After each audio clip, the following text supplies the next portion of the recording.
Graça e paz, meus amados, bem-vindos a mais um culto online da Igreja Batista Unida da Graça. Eu sou o pastor Abraão e eu quero que você, a partir de agora, reúna sua família e venha cultuar conosco neste momento. Vamos adorar a Deus com louvores. Convido a que você também fique para a ministração da palavra. Tem uma palavra muito especial para o seu coração. Hoje é o primeiro domingo do mês de maio e é a nossa ceia. E eu quero falar sobre o Cordeiro de Deus que tira o pecado do mundo. É uma palavra de esperança para o seu coração. Amém? Fica aí com os louvores e que Deus te abençoe. Aleluias, Deus. Nós te exaltamos, Senhor, nós te adoramos, nós te glorificamos nesta hora, Senhor. Senhor, seja bem-vindo neste lugar. Seja bem-vindo, Espírito Santo de Deus. Queremos nesta hora entregar mais uma vez o trono do nosso coração somente a Ti. Senhor, mais uma vez queremos Te sentir mais e mais. Que nesta hora o Senhor possa estar, Senhor, entrando em cada vida, entrando em cada casa, Senhor, que está nos assistindo. Que o Senhor possa estar enchendo cada vida mais e mais de Ti, Senhor. Ó Senhor, a Ti seja a honra, a Ti seja a glória, a Ti seja o louvor para todos sempre. Aleluia. E nesta hora você, meu querido, faça desse lugar onde você está um lugar de adoração. Levante um altar de louvor e adoração ao Rei dos Reis. Aleluia. E adore o Santo dos Santos nesta hora.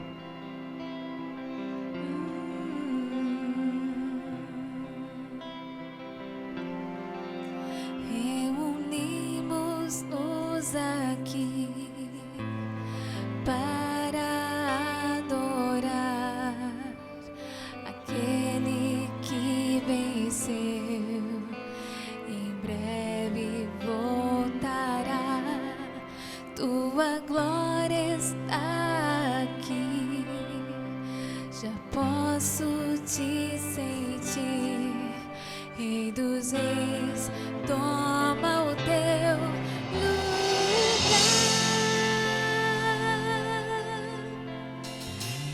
Exaltado sobre o trono, nós nos rendemos a Ti.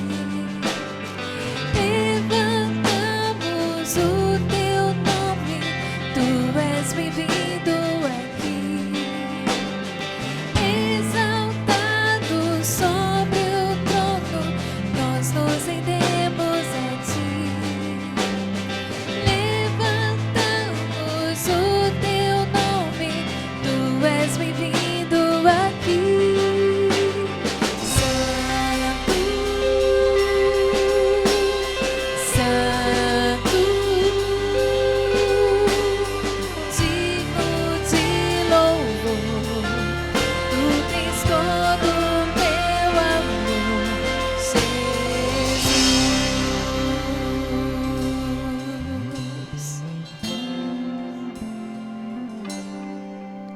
Reunimos-nos aqui para adorar aquele que venceu. Em breve voltará, sua glória está aqui. Eu já posso te sentir, Rei dos Reis, toma o teu lugar. Exaltado sobre o trono, nós nos rendemos a Ti. Levantamos o teu nome, Tu és bem-vindo aqui. Santo,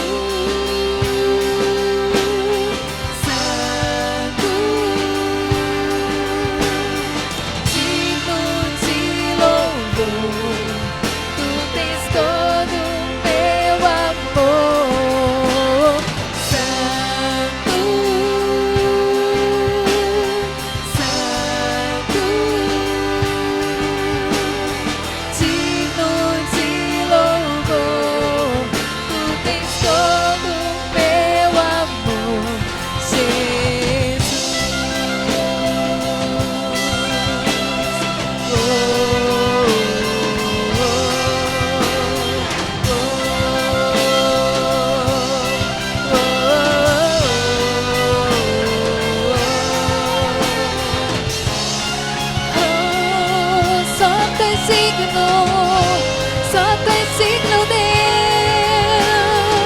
e não há outra além de ti. Te damos honra, te damos glória, Santo. Oh, aleluia, Santo, maravilhoso.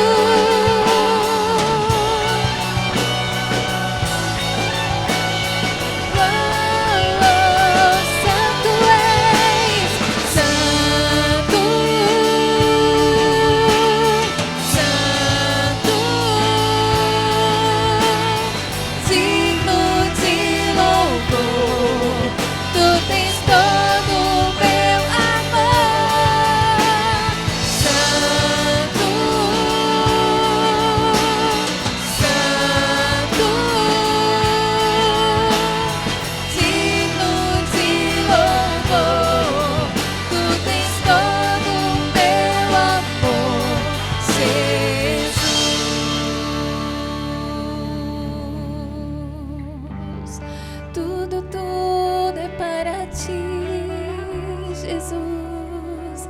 Recebe o nosso amor, Santo.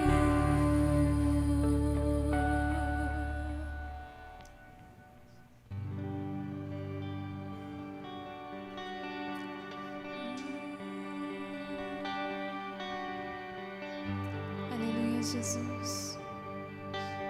Obrigado por teu amor, Senhor. Amor incomparável, amor inexplicável. Te agradecemos, Senhor, porque por este amor nós estamos aqui. Aleluia. E nessa noite nós te adoramos por tudo que tu és, Senhor. Obrigada, Jesus.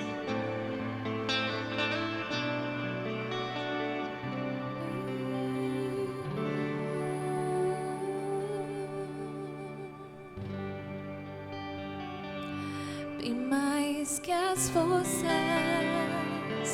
poder e reis, que a natureza e tudo que se fez, bem mais que tudo criado por tuas mãos. Deus, tu és o início, o meio e fim. Bem mais que os mares, bem mais que o sol, que as maravilhas que o mundo conheceu, e as riquezas, tesouro desta terra, incomparável és pra mim. Por amor, sua vida entregou, meu Senhor. Humilhado foi como a flor machucada no jardim, morreu por mim, pensou em mim, me amou.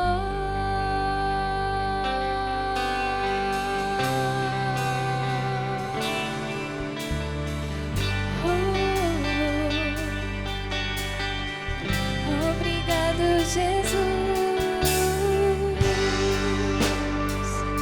Bem mais que as forças,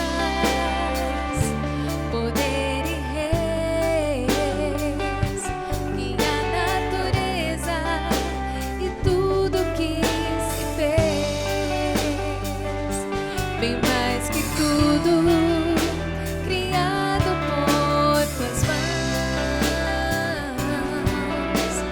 Deus, tu és o início, o meio e fim.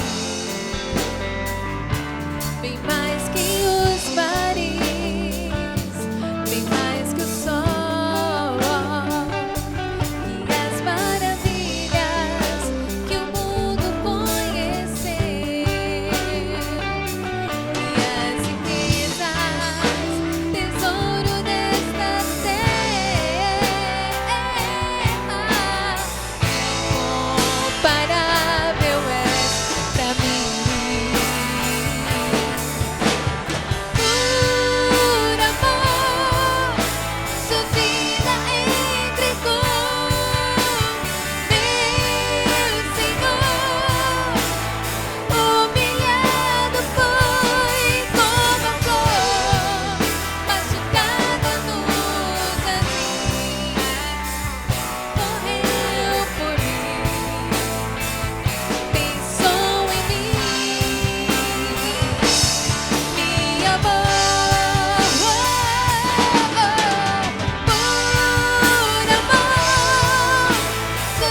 Aleluia, glória a Deus, que louvores abençoados.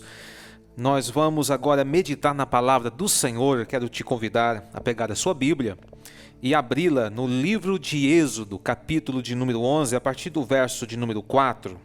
É a última praga anunciada ao Egito. Nós estamos aqui no capítulo 11, quando o Senhor faz o anúncio da última praga, do último juízo sobre o Egito. E eu quero falar sobre Jesus, o nosso grande resgatador, nesta noite com você. Amém?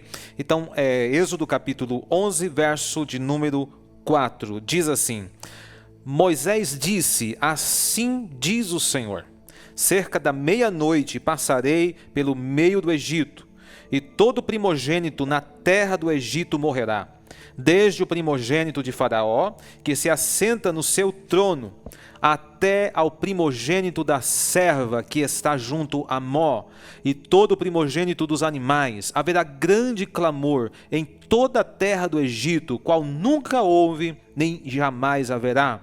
Porém, contra nenhum dos filhos de Israel, desde os homens até aos animais, nem ainda um cão rosnará, para que saibais que o Senhor fez distinção entre os egípcios e os israelitas. Amados, essa passagem está dentro daquela narrativa que todos nós conhecemos, das 10 pragas do Egito, ou as 10 pragas que o Senhor enviou ao Egito, mediante o endurecimento do coração de Faraó, não deixando o povo de Deus sair para adorar ao Senhor.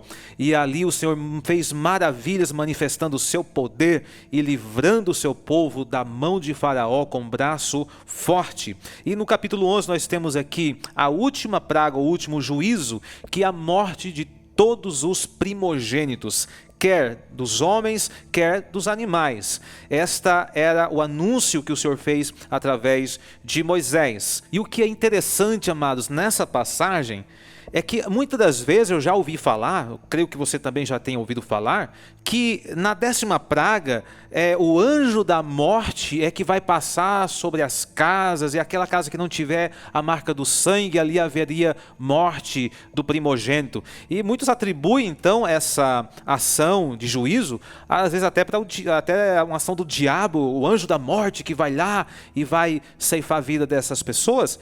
Não é isso que a Bíblia diz. Veja, o verso de número 4, o Senhor diz o seguinte: cerca da meia-noite passarei pelo meio do Egito.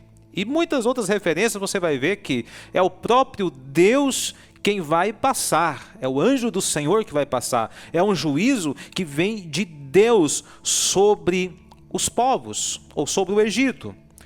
E quando a gente vê Deus manifestando juízo sobre uma nação ou sobre uma pessoa, muitas das vezes o homem tende a achar Deus injusto.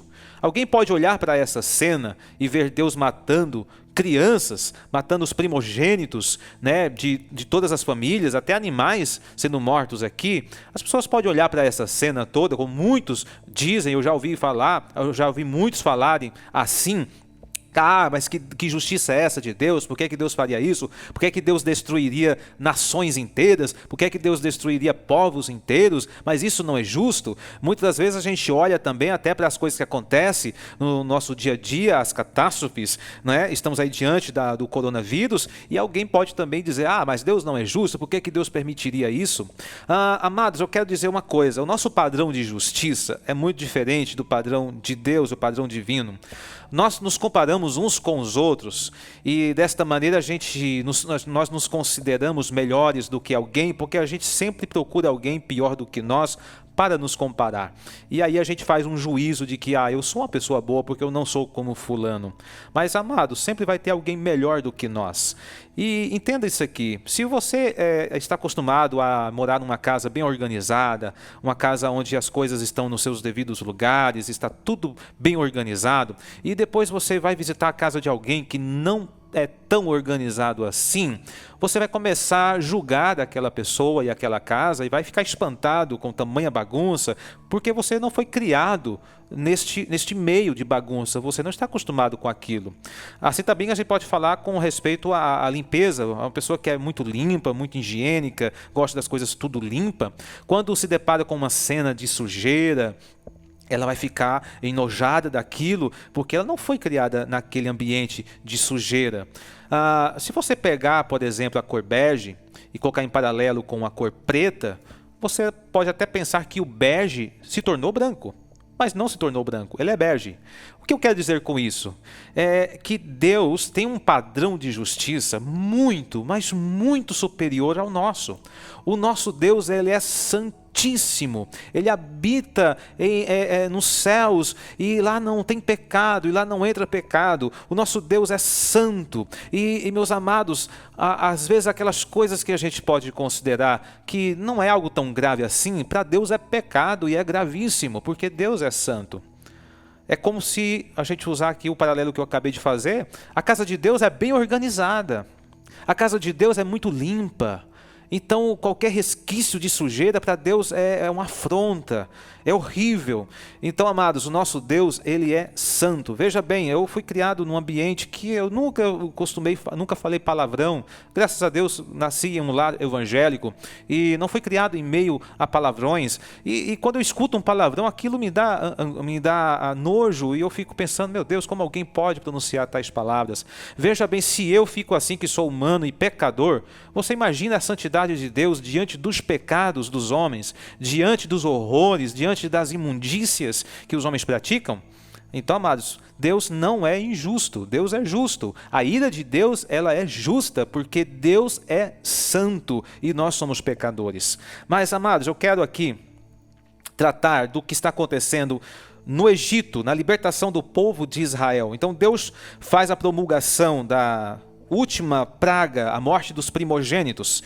E no capítulo de número 12, Deus vai instituir a Páscoa, que é muito diferente daquilo que nós conhecemos hoje, né? A Páscoa dos coelhinhos de Páscoa e dos ovos de chocolates não tem nada a ver com a Páscoa judaica, né? A Páscoa, ela tem uma representação bem diferente. Para começar, o nome Páscoa não tem nada a ver com coelho, nem com chocolate. A palavra Páscoa, ela vem do grego pachá, que quer dizer passagem, passar por cima.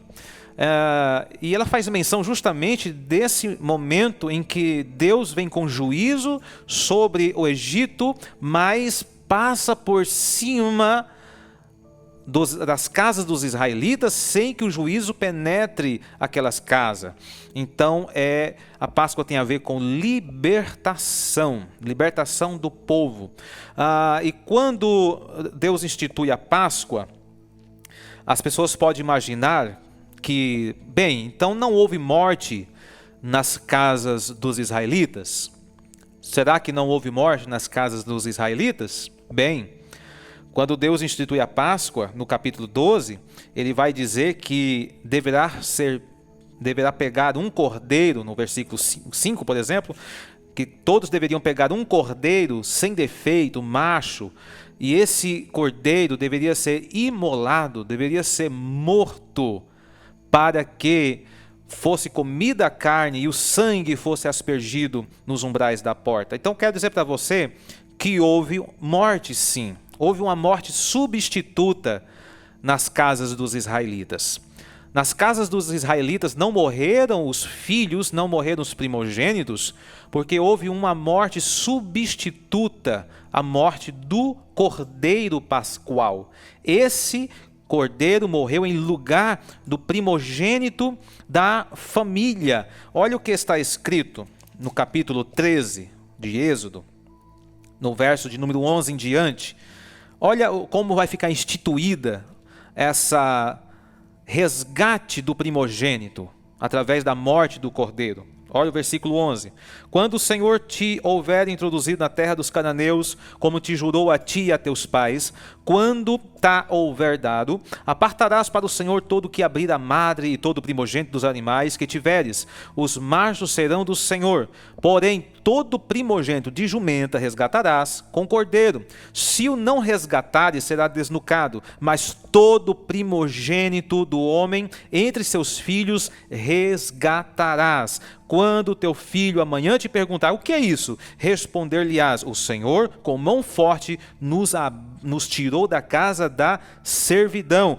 Pois sucedeu que, endurecendo-se Faraó para não nos deixar sair, o Senhor matou todos os primogênitos da terra do Egito, desde o primogênito do homem até o primogênito dos animais. Por isso eu sacrifico ao Senhor todos os machos que abrem a madre, porém a todo primogênito de meus filhos eu resgato. E o resgate era feito como? Através da morte de um cordeiro. Amados, até o próprio Senhor Jesus fez parte dessa cerimônia. Em Lucas, a cerimônia do resgate. Lucas capítulo de número 2. Lucas capítulo 2, versículo 21. Olha o que está escrito. Quando Jesus é apresentado no templo, no verso 21 diz assim: completado 8 dias para ser circuncidado o menino, deram-lhe o nome de Jesus, como lhe chamara o anjo, antes de ser concebido. Passados os dias da purificação dele, segundo a lei de Moisés, que eram 40 dias, levaram-no a Jerusalém para o apresentarem ao Senhor, conforme o que está escrito na lei do Senhor: todo primogênito ao Senhor será consagrado, e para oferecer um sacrifício, segundo o que está escrito na referida lei, um par de rolas ou 2 pombinhos. Ou seja, o próprio Senhor Jesus fez parte dessa cerimônia do resgate. Todo primogênito tinha que ser oferecido, consagrado ao Senhor. Então, tinha que se oferecer um sacrifício em resgate pela vida do primogênito. Então o próprio Jesus participou dessa cerimônia, o resgate do primogênito. Amém? Veja que interessante. Então havia essa tradição, esse ritual colocado pelo próprio Senhor Deus para que os primogênitos fossem resgatados através da morte de um cordeiro. Mas veja bem, Deus nunca quis fazer desse cerimonial um ato de salvação real para aquelas pessoas. Tudo isso tratava de um simbolismo, tudo isso apontava para a vinda do Cordeiro de Deus que tira o pecado do mundo, que é o Senhor Jesus Cristo. Toda essa cerimônia, esse cordeiro que era imolado, substituindo o primogênito, imolado como resgate, como pagamento pela vida do primogênito, isso apontava para Jesus, o Cordeiro de Deus, que viria também se manifestar neste mundo e seria um valor de resgate no nosso lugar. Mas o que acontece? Os judeus começaram a utilizar deste cerimonial como um ato de autossalvação. Eles começaram a utilizar-se do cerimonial como atribuindo ao ato em si o poder de salvar os homens. Olha o que acontece aqui, no caso, como Deus vai tratar em Salmo, capítulo de número 50. É bem interessante. Deus já está cheio dessa questão, porque eles não entenderam o propósito da lei e dos cerimoniais. E no Salmo 50, verso de número 13, olha o que o Senhor vai dizer: acaso como eu carne de touros ou bebo sangue de cabritos? Nos versos anteriores, no verso 10, por exemplo, Deus vai dizer: pois não são meus todos os animais do bosque e as alimárias aos milhares sobre as montanhas, eu não conheço todas as aves dos montes. Ou seja, Deus está dizendo: todos os animais são meus. O que é que vocês vão me oferecer? Se tudo já é meu, vocês não podem me oferecer nada. Ou seja, essa tentativa do homem buscar salvação para si mesmo é uma tentativa frustrada, porque o homem não pode oferecer nada para o Senhor que não seja já do Senhor.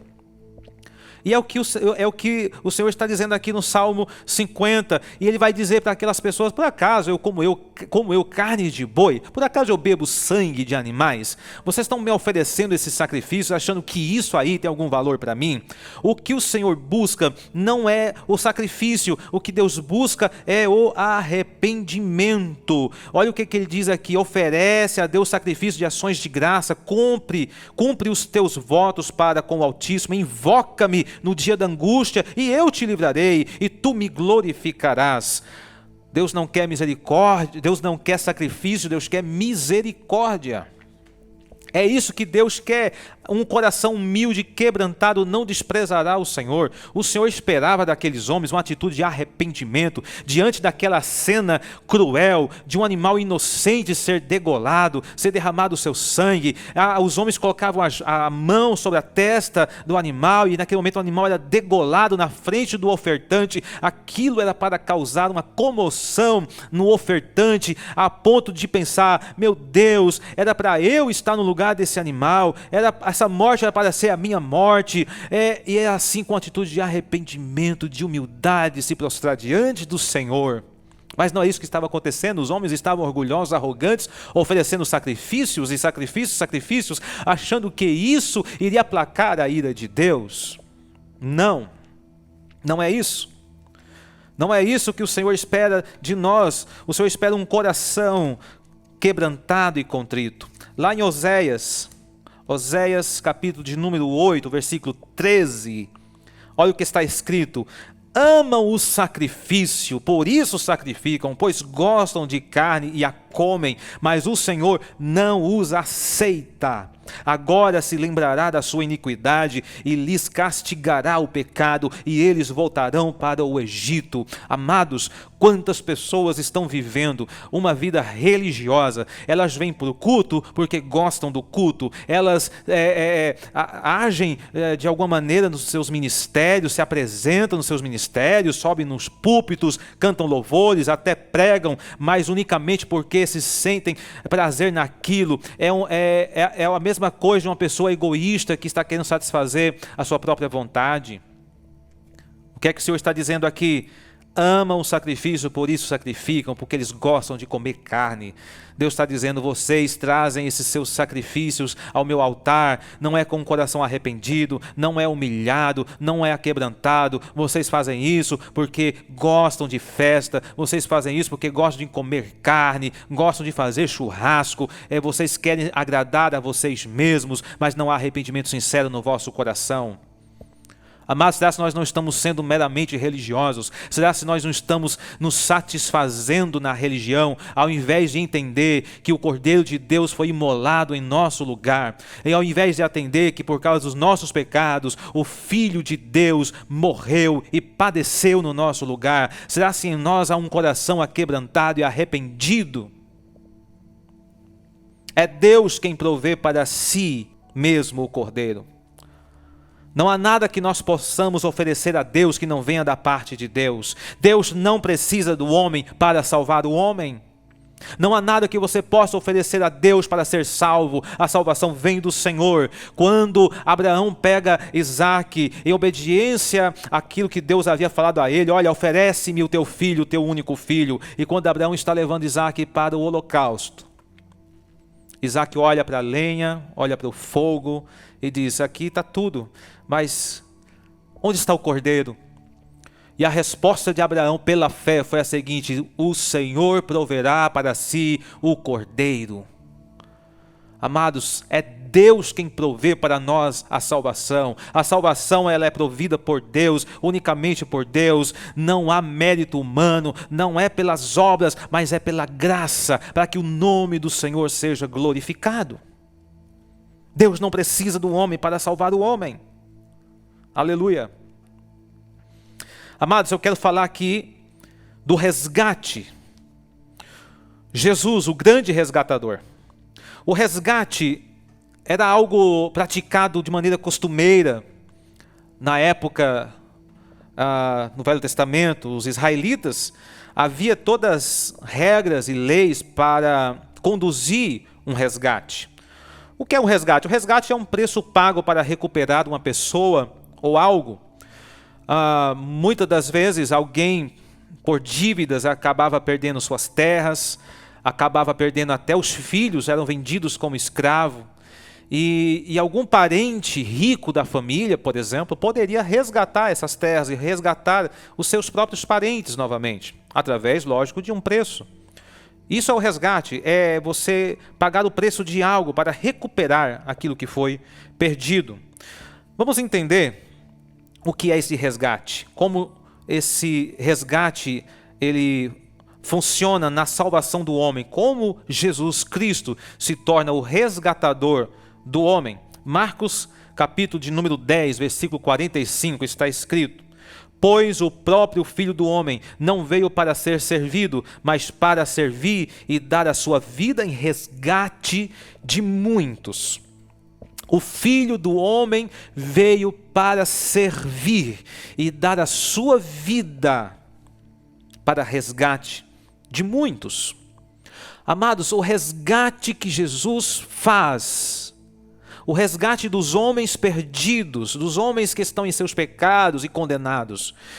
Esse resgate não é apenas pagando alguma coisa no sentido material, mas é um resgate substitutivo, aonde Jesus mesmo assume o lugar do resgatado. A posição do homem pecador é uma posição de morte, de condenação.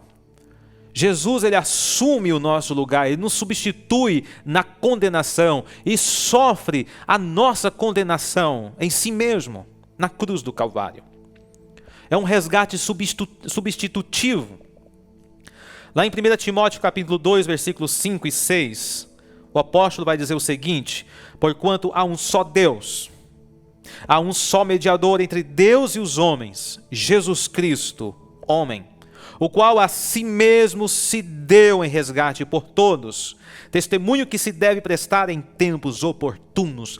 Não há outro intermediador, não há outra maneira, não há outra forma do homem se achegar a Deus, somente através do resgate de Jesus Cristo, o qual a si mesmo se deu em resgate.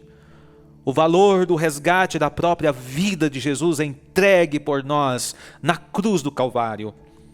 O próprio Jesus se ofereceu. Eu gosto de dizer isso, as pessoas olham para Jesus lá no Getsemane, enquanto ele está de forma agonizante, orando e dizendo: Pai, se possível, passa de mim este cálice, mas não seja feita a minha vontade, mas a tua. Os apóstolos observam que Jesus está numa agonia tão profunda que o seu suor passa a se transformar em sangue. Jesus está agonizando, ele está vendo tudo aquilo que vai acontecer. Mas, amados, eu já ouvi alguém pregar erroneamente, dizendo que Jesus, naquele momento, ele estava vendo os cravos, estava vendo a cruz, estava vendo a traição, estava vendo todo o escárnio, e ali Jesus estava totalmente agonizando por aquele cenário de horror que estava diante dele.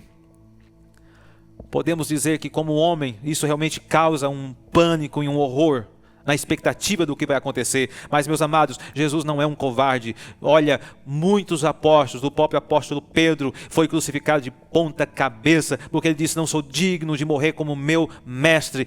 Quantos apóstolos morreram ao fio da espada, degolados, foram martirizados? Quantos homens e mulheres de Deus foram martirizados através de mortes cruéis? E você acha que o nosso grande Salvador, o nosso general, ele se acovardaria diante da cruz? Jesus não estava em pânico por ver a cruz, por ver os cravos.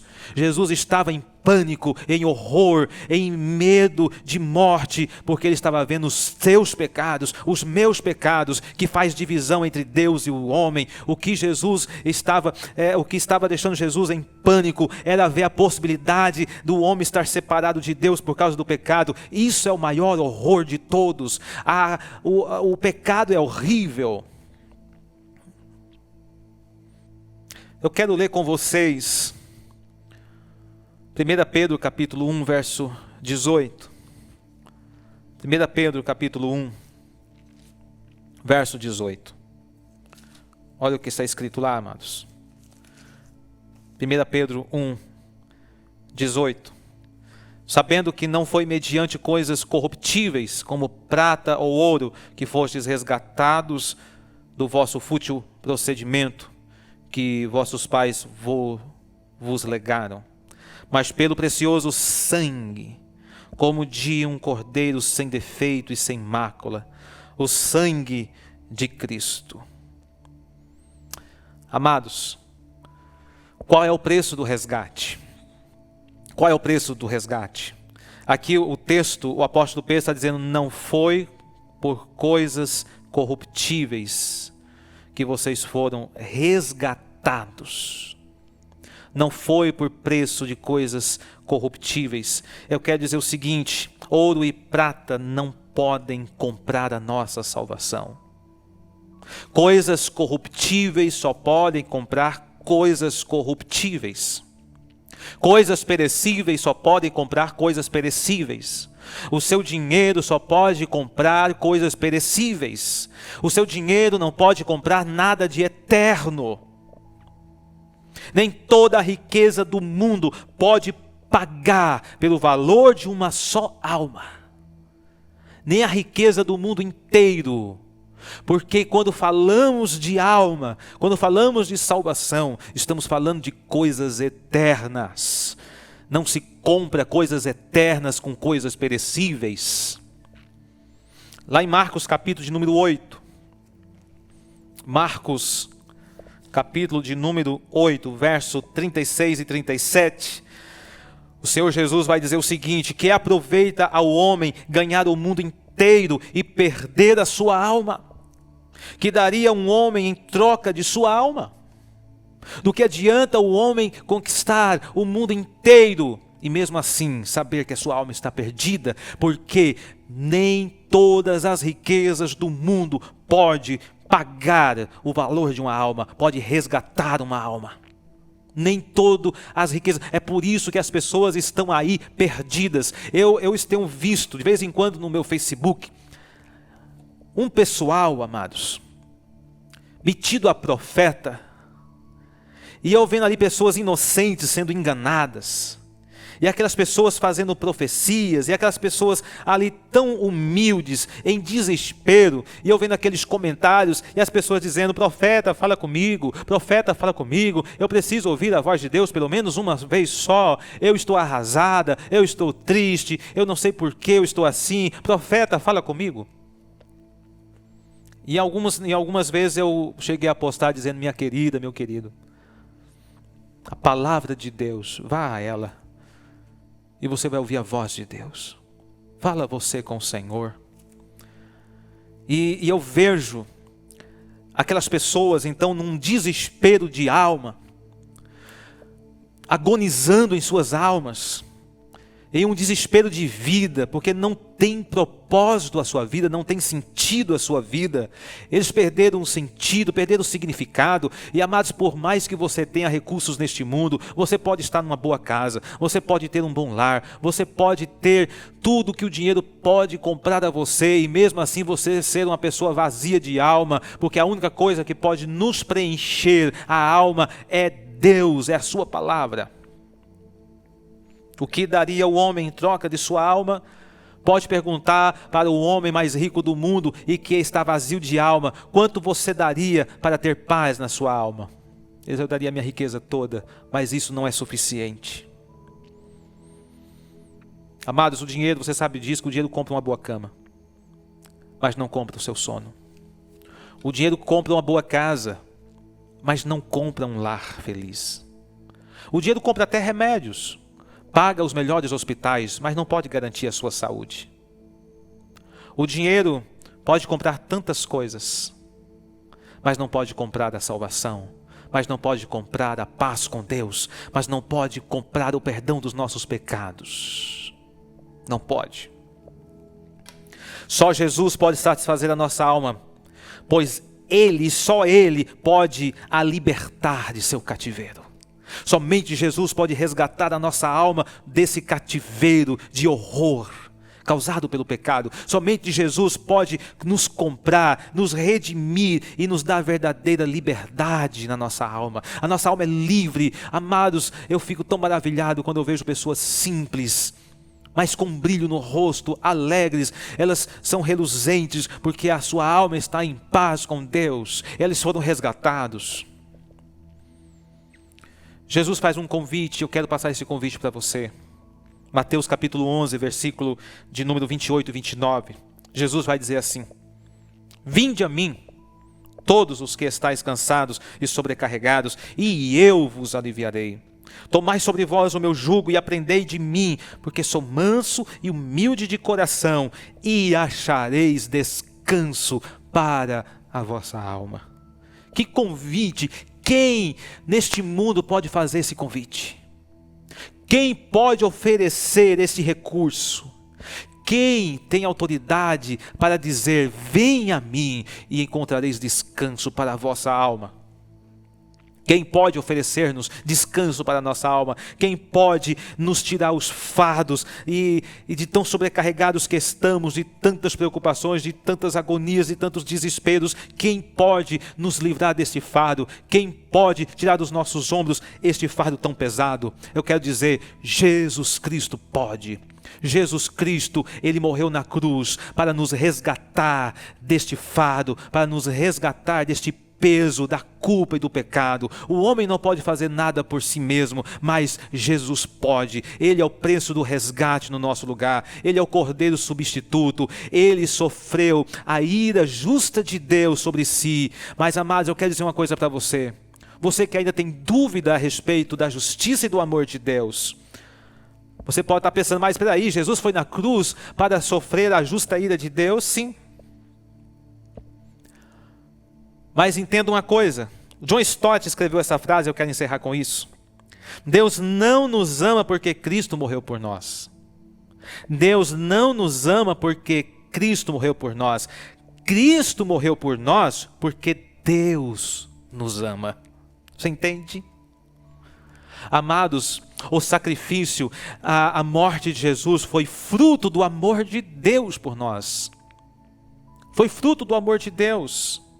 Em João 3,16, a palavra do Senhor diz: porque Deus amou o mundo de tal maneira que enviou o seu Filho, para que todo aquele que nele crê não pereça, mas tenha vida eterna.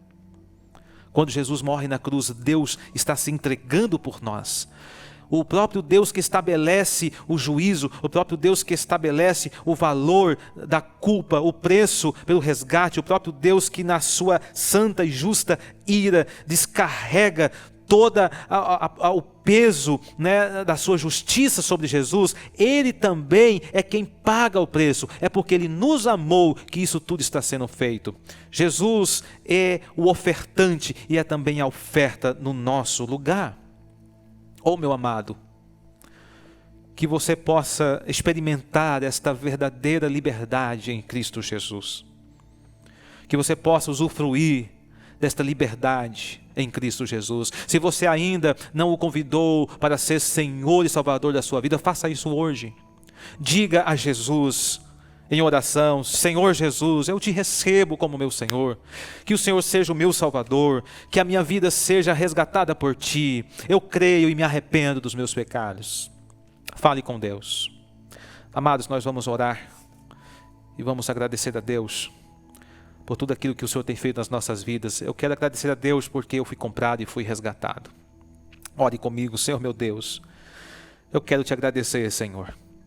Eu quero te agradecer, ó Pai, porque não mereço, Senhor, do teu amor, não mereço a tua graça, mas o Senhor nos amou. O Senhor me amou de tal maneira que enviou o seu Filho Jesus Cristo para ser o preço do meu resgate. O Senhor me resgatou e aqui estou na tua presença. Ó Pai, e te apresento cada vida, Senhor, cada um daqueles que estão, Senhor, assistindo neste momento, ó Pai, que talvez não tenha experimentado o gozo dessa salvação, que talvez tenha colocado a sua esperança nas coisas passageiras desta vida, que talvez tenha colocado a sua esperança nas coisas que são perecíveis. Ó Deus, que este meu irmão, esta minha irmã possa ter um encontro contigo. Que este meu irmão e esta minha irmã, Senhor, possa conhecer a plena salvação que há em Cristo Jesus. Que esta alma, Senhor, possa receber refrigério, possa receber descanso através do resgate que há no Teu Filho Jesus Cristo. Que a nossa alma seja liberta, Senhor. Em nome de Jesus eu oro e te agradeço. Amém. Meus amados, nós vamos agora para a nossa ceia. Eu quero que você pegue aí o seu pão, pegue o seu cálice e nós vamos cear juntos neste momento. Você pode abrir a sua Bíblia em 1 Coríntios, capítulo de número 11, aonde o apóstolo Paulo dá a instituição da ceia. Ele diz o seguinte: porque eu recebi do Senhor o que também vos entreguei, que o Senhor Jesus, na noite em que foi traído, tomou o pão, e tendo dado graças, o partiu e disse: isto é o meu corpo, que é dado por vós, fazei isto em memória de mim. Nós vamos dar graças pelo pão, que simboliza o corpo de Jesus que foi rasgado na cruz em nosso lugar. É o corpo de pecado que foi destruído para que nós recebesse justificação e santificação. Vamos orar. Ó Deus, nós queremos te dar graças por este pão, Senhor, que simboliza o corpo do teu Filho Jesus Cristo, que foi rasgado no Calvário em nosso lugar. Nós te louvamos e te agradecemos. Podeis celebrar, podeis participar do pão em nome de Jesus.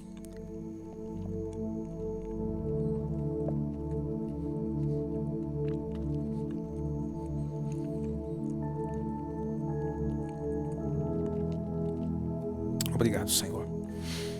No verso de número 25, o apóstolo vai dizer: por semelhante modo, depois de haver ceado também, tomou o cálice, dizendo: este cálice é a nova aliança no meu sangue.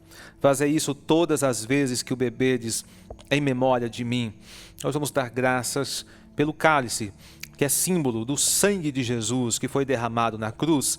Esse sangue nos firma uma nova aliança com Deus, na qual Deus nos garante o perdão dos nossos pecados. Nós vamos orar pelo cálice.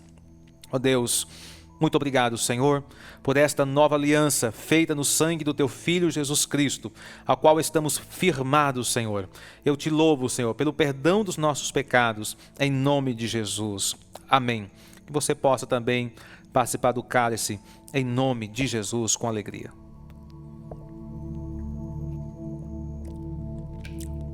Obrigado, Senhor. Vamos orar agradecendo.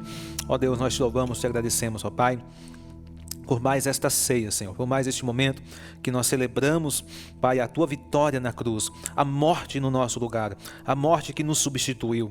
Ó Deus, que os teus filhos possam receber esta força na sua alma, no seu espírito, advinda, Senhor, dos céus. Em nome de Jesus, que eles possam permanecer firmes nos teus caminhos, para a glória do teu nome. Amém. Que Deus abençoe sua vida, em nome de Jesus.